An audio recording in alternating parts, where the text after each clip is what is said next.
مرحبا بالجميع. هل تساءلتم يوما عن سبب ظهور المغرب وسبتة في العناوين الرئيسية دائما؟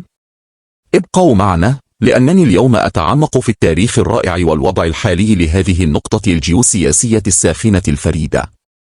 أولا، القليل من الخلفية. سبتة هي جيب إسباني صغير يقع في الطرف الشمالي من المغرب، وتبلغ مساحته 18.5 كيلومترا مربعا فقط. وعلى الرغم من مساحتها الصغيرة، إلا أنها مليئة بالتاريخ والأهمية. دعونا نعود إلى القرن الخامس عشر.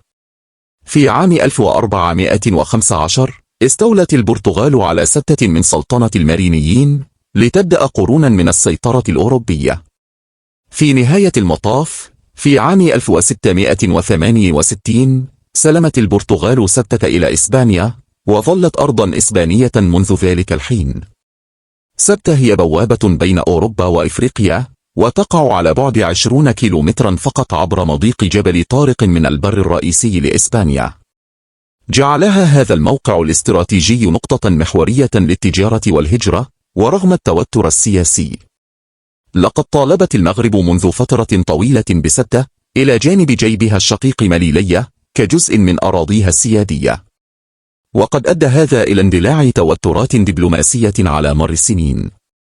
في نظر المغرب، هذه الجيوب هي بقايا الاستعمار التي يجب إعادة دمجها. ولكن من منظور إسبانيا، فإن سبتة جزء لا يتجزأ من أمتها، على غرار الطريقة التي تنظر بها المملكة المتحدة إلى جبل طارق. إن سكان سبتة، وهم مواطنون إسبان، يعتبرون أنفسهم إسبانا إلى حد كبير، ويتمتعون بفوائد كونهم جزءا من الاتحاد الأوروبي. وهذا يقودنا إلى قضية الهجرة. أصبحت سبتة نقطة محورية للمهاجرين الذين يأملون في دخول أوروبا. غالبا ما تتصدر أسوارها العالية وحدودها الخاضعة لدوريات كثيفة الأخبار، مما يسلط الضوء على التحديات الإنسانية والسياسية التي تواجهها. في السنوات الأخيرة، حاول الآلاف العبور إلى سبتة، مما أدى إلى توترات دبلوماسية بين المغرب وإسبانيا. يسلط كل حادث الضوء على قضايا أوسع نطاقا تتعلق بالهجرة وأمن الحدود والعلاقات الدولية. إذن، ها هي ذي قطعة صغيرة من الأرض ذات تأثير هائل.